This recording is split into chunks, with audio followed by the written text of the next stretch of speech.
Welcome back, everybody. We're doing some more work on the Super M today. So what I'm going to do is take off a bunch of these topside components because, well, we need to get it stripped down to get this bell housing replaced anyhow. So I'll be pulling the front fuel tank support off. Belt pulley drive is going to come off. I need to get into that, do a reseal, and check the bearings at the very least. The support for the hydraulic control is going to come off. Steering pedestal and shaft will come off. And there's a few other things we need to do back here. We need to get into the brakes for sure. We're not going to get into those today because we have the brakes set, helping to hold each wheel locked for safety. So that's going to stay the way it is today. But we are going to have to get these hubs off, do axle seals on both sides. That stuff has been leaking. I'm going to pull the top cover off as long as we're this far, have a good look around inside. I don't expect to find anything, but you guys know as well as me, when you start taking things apart on these old tractors, you never know what's going to be staring you in the face. I am going to get the PTO off the back too, because it's always had a missing engagement lever. The lever was on it when we got it, but it was it'd been broken off, and they kind of tack welded it back on, and it leaks, and there's just a lot of things that need to be addressed in here. When we're in doing the brakes, we're going to look at this cross shaft in here, replace those bowl pinion seals back behind there. That's pretty much the plan. We might as well get all these little minor leaks and things fixed as long as we're this far into it. Probably just try and scratch down this back end, get some paint on that too. We're so close to it right now. There's a few issues here. I should show you this too. I got to look at this clutch pedal because you can see how much wobble there is, how much that rocks on the shaft. And somebody, before we got the tractor, had bent this carriage bolt, secured it with a nut to kind of guide that thing back in. So that's something else. We're going to have to take this shaft off that all these pedals are on and see about repairing that and getting that tightened up there. So enough talking, let's get to it.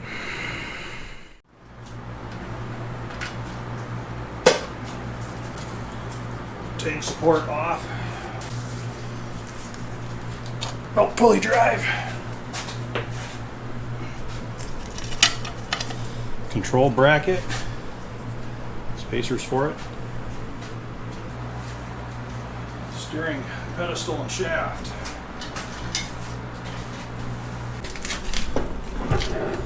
And finally, the PTO.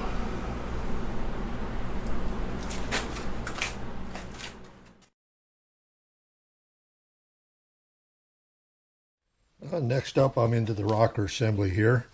I got the circle up aft the end. Pretty good challenge. It's pretty stiff clip and just seats in there. And what I did, I just took a wire, collapsed the spring, tied them down so I get a lot of clearance here. So in the next stick, let's start sliding this thing apart. And I should mention too, one thing I did, I took a picture of this thing on my cell phone. It kind of helps me verify that I'm getting this back together the way it should be. So let's start taking this thing apart. I'm going to keep everything in order as it come off.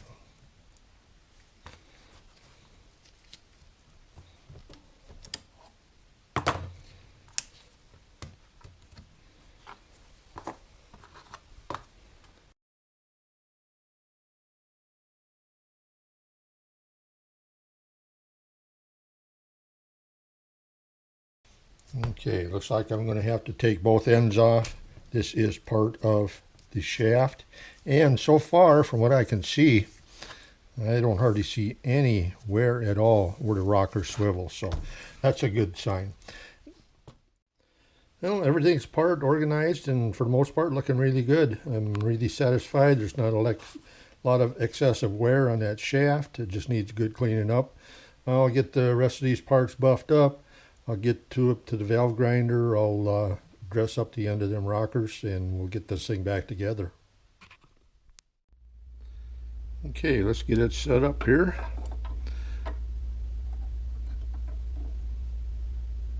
Put the cone on, press her down. I've got the spring tension set. Then when you come in, as you can see, then you just rock it back and forth. Spring keeps your tension against the stone, and the checker, you just swing her out and check your end here. Here's what I'm starting out with. You can see the wear in there, and I'll dress this one up and I'll do a comparison.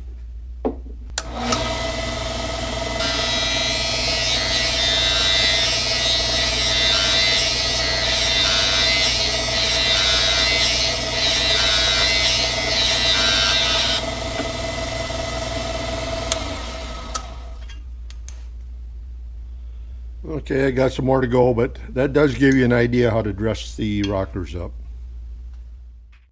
Well, I'm about half done dressing these rockers up, so got this side done, got the right side to go. It give you a little example of what they look like.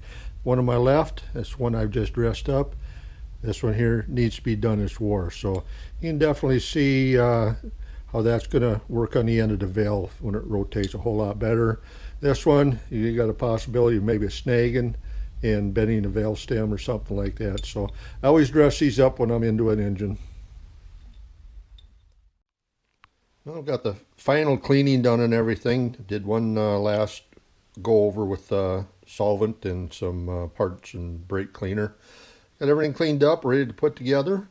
All the rocker assembly, got all the tappets, the strap that holds tappets, push rods, and the cover. So let's get going. We'll start assembling the rocker assembly first.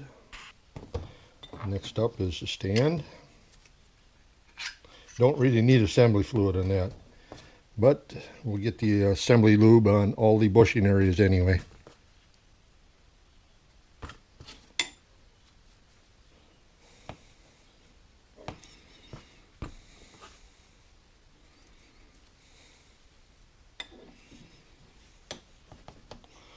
Next up is a spring, and we will continue right on down the line. We'll get this half done first, then we'll jump into the other half. And get my special tool out here so I can collapse that spring. Gives me a chance to get the washer and the clip on the end to retain all this stuff.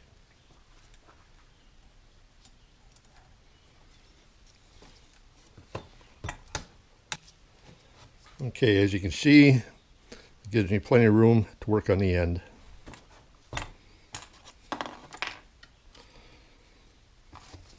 And this can be a real pain to get on sometimes, so we'll do that off camera and get the rest of this thing put together, and we'll have a look at it after it's done. Well, now that I've got everything cleaned up, it's time to get the tappets in.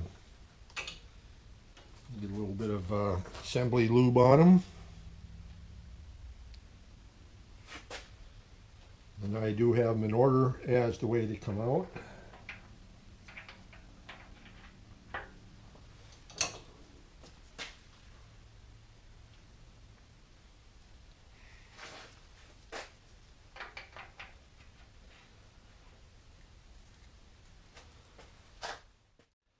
Next up, we'll get the tappet stop in. That way you can roll this engine around if you want to.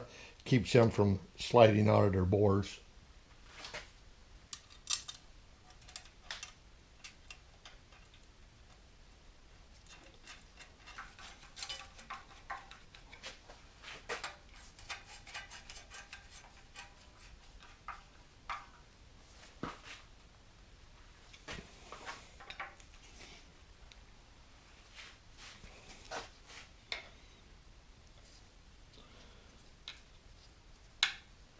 Make sure it clears where all the push rods go through.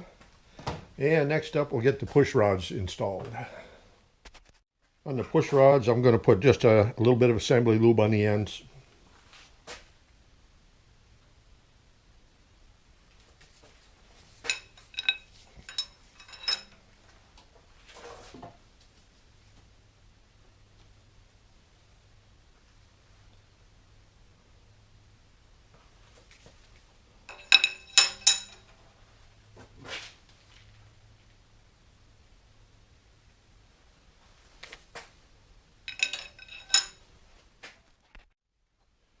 Okay, I got the tappets and the push rods in. Did a little bit of assembly lube on the end of the valve stems and a little bit on the end of the rockers where they fit into the push rods. So I got to make sure this is oil feed. that goes in there. It is a slight press fit. Make sure we get all the rockers into the push rods. And then we can start tightening her down. Get the bolt started. We'll just work her down slow.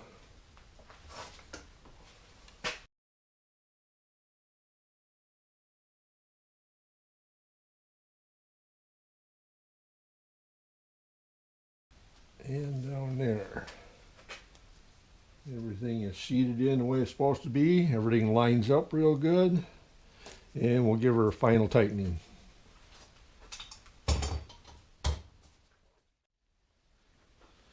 Well, next up we're going to set the tappets. Running hot clearance is 17 thousandths on exhaust and intake on this one. First thing I usually do is got new valves in, recondition rocker, so I know my clearances are going to be off. So the first thing I do, I loosen up everything so I can get a little movement in the arm. And I'll just put my feeler gauge in there. I'll gradually tighten by hand till I get a slight friction fit. And then make sure your adjustment screw doesn't turn. Kind of get that into position. And you say, make sure that doesn't turn. Lock her down with the jam nut and do a retest. A little bit loose, so we'll just keep that procedure up until after everything is locked down tight. I get my slight drag at 17 thousandths. In fact, what I'm going to do, I'm going to set these at 18 thousandths because that'll be a cold engine, and the 17 thousandths is the recommended spec at a hot engine. So what I'll be doing, I'll be readjusting these again, because after I warm this up, I have to take all this stuff off, retorque the head bolts. When I put the rockers back on, I will reset my clearances and we should be able to button her up for good. I'm all set up here to get the tappet side cover on. Got everything cleaned up, final cleaning, got my gasket lined up, my sealer, and copper washers. This is held on with copper washers. These look like they'd been used probably about a dozen times already. I had to round up some other ones. A little bit thicker and stuff, but I'll just do a little sealer on them and that should work fine for this application. In fact, a little bit more circumference here to fit in these indents in the cover. So let's get some sealer on here. I'll put the sealed side on here.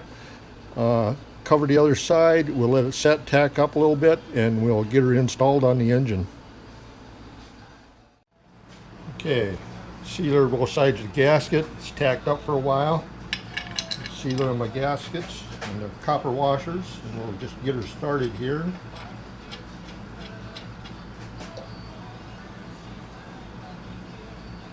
Get one going in each end.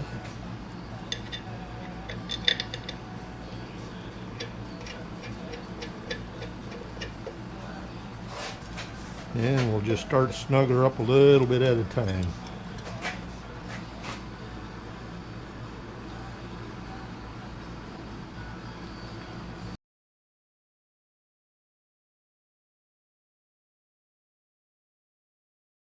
Again, cork gaskets, you don't need an awful lot. There is a rib in here too that helps depress it. So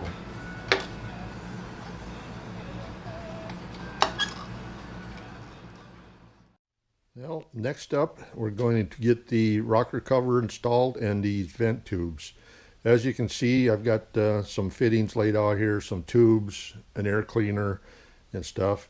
So when I stripped this head down, I just took all these brass fittings out of the head so they weren't in my way. I wasn't bashing around. And you'd think, no big deal, they're all straight fittings. Should be no problem, just put them in and off you go. Well, when I got to cleaning these up and looking at them, I had one oddball. Two of them had bigger fittings, bigger holes in the fittings, and I had one with a small hole, which is a restrictor type. Anyway, when I tried to figure out where these go, I had to get out my parts book and diagnosed by part number where the fitting goes. And this is where you guys really need parts books. These things are indispensable, along with, I use an IT manual, which saves my butt a number of times. So anyway, a manual is indispensable in figuring out where these pieces go. I got this vent tube installed, and it's quite a plumbing nightmare for what they got this thing doing. What this thing does, to start with, you got this here hooks into the head right here, and that piece hooks into the air cleaner right there. So as the air is going through the air cleaner, it creates vacuum in this tube, which in turn creates vacuum in this tube, comes out the head on this end and into the governor housing. So what that is doing is pulling excess blow-by and stuff past the rings into the air cleaner to recycle. So, and also we have one little small hole right up here. So the purpose of that restrictor that I can see goes into the back end where the finished path goes into the air cleaner, is so you don't draw excessive vacuum out of the crankcase. I think that restrictor operates that. That's my theory on it, and I'm going to stick with it. So anyway, for what that system is doing, it's a pretty elaborate system just to get air from the crankcase to the air cleaner. So okay, we'll get that rocker cover installed next. Okay, got the rocker cover installed finally. What I did here, I just put a sealer on the rocker cover side on my gasket. That way, when I take this off, it will release from the head. I got a real light coating of oil there, so it shouldn't stick to the head, and hopefully stick to the rocker cover without any damage, because I will have to remove this cover to retorque head and reset the valves after that. So hopefully she'll release from the head, stay on the cover, and I could be able to reuse that. So this engine's finally coming together, starting to look like something, and getting real close to getting prepped for a little bit of paint.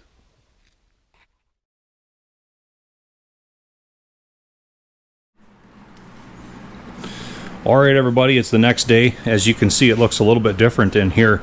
I got motivated last night, and well, we'll just say rims and tires are off of the M, and I've got it placed upon this heavy-duty cart with wheels, so I can roll this thing around and work on different aspects of it with greater ease. Pardon the background noise. Have the comfy fan circulating some air out here. 4th of July weekend, and you know, for us northerners, if it gets much above 72 degrees, we start to sweat, so making it a little more bearable in here. So I'm ready to remove the old bell housing that has those brazed up ears on the inside. It's loose, that's ready to lift off. Just have to finish taking out the last 2 upper bolts. I've also got the locks out of each wheel hub on the back, so those will be coming off next. We're just going to whittle this down more and more until we can finally get that top deck off.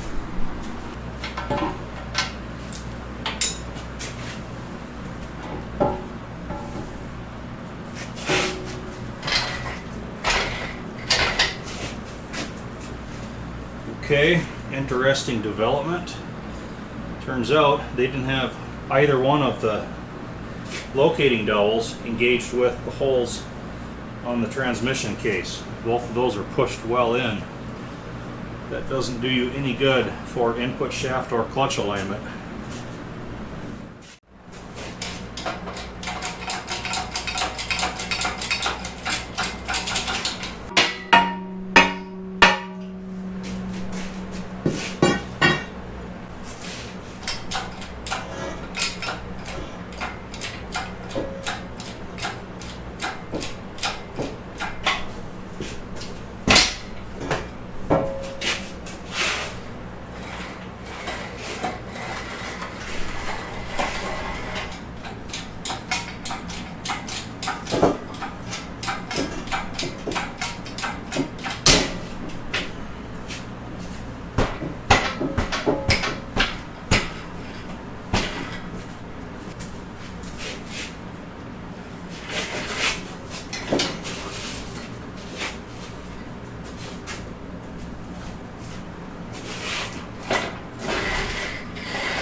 Alright, top cover's next. I took the shifter handle off.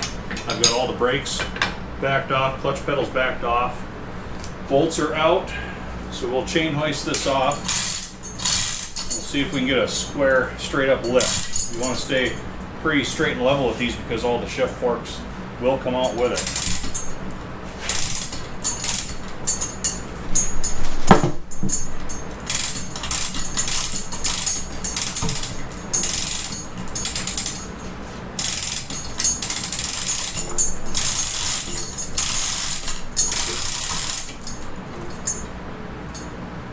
Looking good so far.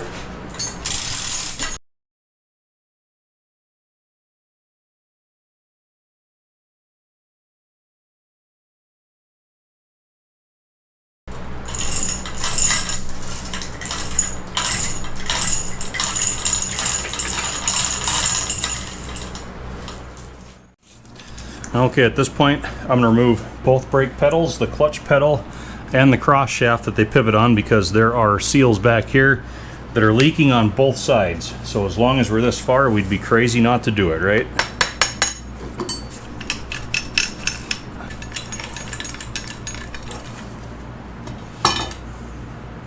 With the brake pedals off of the opposite side, I can just withdraw the cross shaft with the clutch pedal still on it. And then we can gain access to see what it's going to take to tighten that clutch pedal up.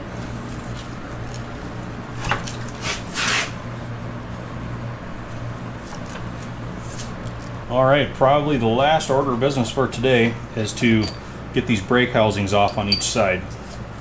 So, oh boy, look at that was leaking. Oh, that's probably why the brakes on this side haven't been working that well. That's, yeah, that's kind of bad. Didn't really expect to see that, to tell you the truth. Get the disc off. 2 discs in here. This is the only one you'll see without taking this all apart. Yeah, look at it. It's just full of grease, full of oil. Now this piece will come off. The one behind it will stay because that is the bull pinion housing back there, but this piece will come off. The bull pinion shaft seal is on the back side of this. There is a large O-ring under this too that seals it. I might be able to get it by hand. Otherwise there's little slots you can pry. Okay, we got it on the way now. All right. Yeah, we have, yeah, look at it in here. The old leather lip seal that's so worn away. You can see the spring sticking out. That's why we're leaking so bad. That's that large O-ring goes around there. Everything's nasty in here. Okay, so like I said, that's about as far as I want to go today, and it's about as far as I'd like to go total on this back end. Give everything a really good reseal, get some brakes fixed back up again, make sure everything on the front is good, everything in the transmission here looks good, everything in this back end looks awesome. Honestly, I mean, we have a little bit of settle out down there in the bottom, but for the most part, this is one clean back end back here. I've spun everything, I've pulled on everything, I can't find anything loose, nothing looks like it's coming apart, wear patterns all look good. I love the way they do the riveting of the bull gear rims to the hubs. It's just so industrial looking. I just love it. Works of art, methinks. Love that stuff. Differential, carrier, ring gear looks good, pinion looks good. Like I said, everything in the transmission looks good. I've given everything a pretty good spin. Happy with it all. So, still have a little bit of disassembly to do back here. I need to get these seal retainers off. We're going to reseal the axles, but I want to clean all of the rust and all the rough stuff off of both of these shafts before I try taking either one of those seal retainers out. So, not a bad day's worth of work though. Well, a couple days I should say. A lot less left intact of the M right here than there was when I started, but that's going to do it for this video. I'm getting ready to knock off the rest today. Kind of warm out here, like I said, in excess of 72, so I'm sweating. Thanks for watching, everybody. Please tune in again.